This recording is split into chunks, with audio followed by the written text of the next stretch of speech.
Okay. Fun little silly fun time. We get to talk about rumors and where people are going to go because they're whenever we hear names in the internet, that means it's true, right, Caroline? Yeah, it's true until Benzema shuts everything down.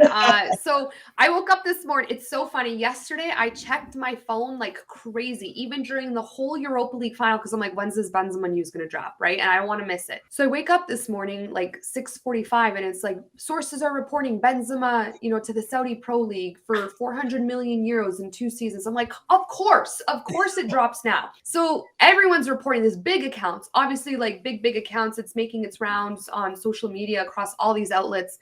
And then it just, Benzema has this conference and he says the internet's not the reality. And right now he's at Real Madrid and there's nothing to say to Real Madrid fans because he is here and there's a game on Saturday. So you can read into both sides. One, he's signed in the Saudi Pro League to Al Ittihad, with the clause of his contract not 100% confirmed. You can go with what's rumored, which is 400 million euros per season for 2 seasons. Or you can take that as it's not confirmed. They're still negotiating. Maybe, Real Madrid and has convinced Benzema to stay.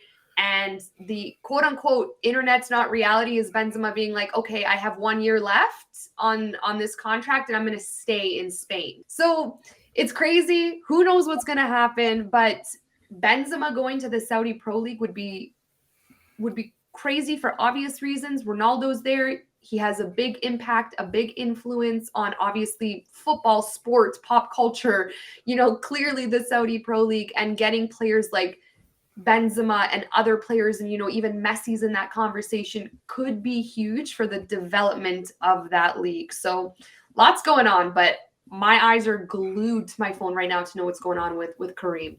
See, and it's interesting because a couple of weeks ago, I remember seeing Ronaldo say in 5 years or 10 years, the Saudi League is going to be a top five league in the world. I doubt Yep. that. Well, but you seeing the money going for 400 million. I mean, Benzema for 400. Look at what. Take a look at what Saudi Arabia is doing with even golf in the Live Pro League. I mean, those guys are making $500 million to go play golf in Saudi Arabia. Not even always in Saudi Arabia. Just And they're probably not even taxed. yeah, well, exactly, and everybody's like, "Oh, well, they're never gonna go and join the PGA." Oh, I'm sure they're gonna take their $500 million and wipe their tears away. And so I think they're starting to be. It's sorry to say, but it's the almost sport washing of what's going on with the fact that hey, here's X amount of $1 million for Ronaldo to come play here, Benzema coming to play here. Modric is now being rumored to play here. What if now Messi gets money to go play here as well? How many players can you then trickle down? If they're going after the top players, then how much would it take for guys like the N'Golo Contes or guys like that to just they're still quality footballers and great at the game to just go out there and create a fantastic league to then develop into potentially in the next 5-10 years a top league in the world. Like it could very well happen. I just maybe I'm just biased, and I would prefer if MLS turned into that top league. And I just I don't know. I guess for me, it's like I don't like I can't watch the Saudi league, so it's like I don't want to see these big players go. But that would change. Every league has to start somewhere, and I agree with you, Woz. I want to see MLS grow to be one of those leagues as well.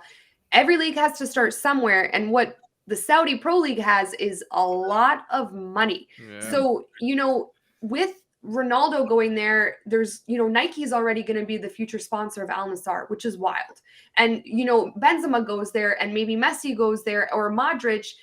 People are going to want to start watching these games. So the broadcast rights are going to have to come. And these things in time are going to develop, which is, I think, why Ronaldo said within 5 years, it could be a top league. Because when Al Nassr played PSG in that little friendly match, everyone watched because you get, again, Ronaldo versus Messi. Imagine if Messi went to Al Hilal for that reported 1.2 billion. That is wild. Yeah. Messi has the opportunity to make 1.2 billion in 2 years. all the hardcore Messi fans being like, no, he should follow his heart. You know, clearly heart's more important. Honestly, chase the bag. Messi's done everything he can for Barcelona, for football. You know, he's won the World Cup. He's won, you know, everything possible. Everything. Yeah. Let him secure the bag. And maybe it's not going to become a top 5 league, but maybe it becomes a league that people watch that's entertaining and fun, and, you know, is now getting these superstars who are getting paid a lot of money and probably have way less of a hectic schedule. You know what I mean? Like, we talk about athletes and their bodies. I'm sure it's a lot more chill in the Saudi Pro League than, you know, what it might look like in a Premier League schedule, right? Yeah, even and let's even chat about the MLS, because I'm in the land of the MLS right now, and it is unbelievable down here. I watched an MLS game, Atlanta United and New England Revolution.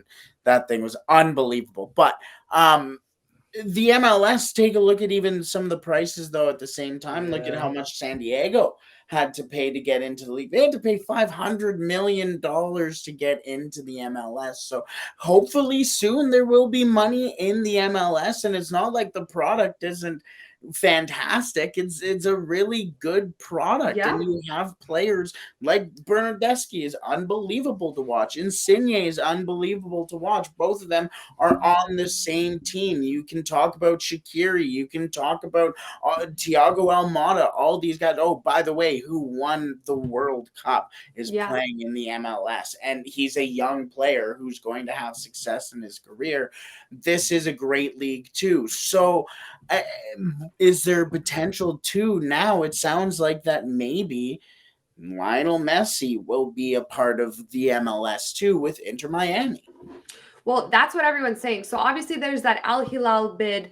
Fabrizio Romano specifically said it was over 400 million euros per season. So, and then obviously other accounts are saying 600, a total of 1.2 billion. So who knows what the real offer was in terms of salary? I trust like the very, very verified accounts, but there's also this Inter Miami rumor. Like we know Messi wants to go to Barcelona. We also know that Barcelona has a lot of problems with finances and can they afford Messi, like all this stuff. Apparently Inter Miami is in talks with Barcelona to work out this Messi transfer deal where Inter Miami will sign Messi and then he'll immediately go on loan for Barcelona for 6 to 18 months. So he'll have this period of time where he's able to play in Barcelona, play in Europe, play in Spain, you know, live out his last stretch in Barcelona, come back to Inter Miami. And you want to talk about money, like Brett, to your point about the MLS having money, apparently it would be Inter Miami paying Messi 200 million euros over 4 years. So that would obviously be the biggest signing in MLS history, in Inter Miami history, all thanks to David Beckham. What a guy, what a genius. But it's just cool to see MLS working with Barcelona, one of the most iconic, legendary clubs in the world, working out, negotiating this deal that could be what's best for Messi and finding a way for Barcelona to get Messi back, which would obviously only help La Liga, right? Like that's the impact of Messi. But it's just very cool to see MLS from where they were when they started to like their growth where they are now. And to Waz's point, I do want to see MLS be a top 5 league.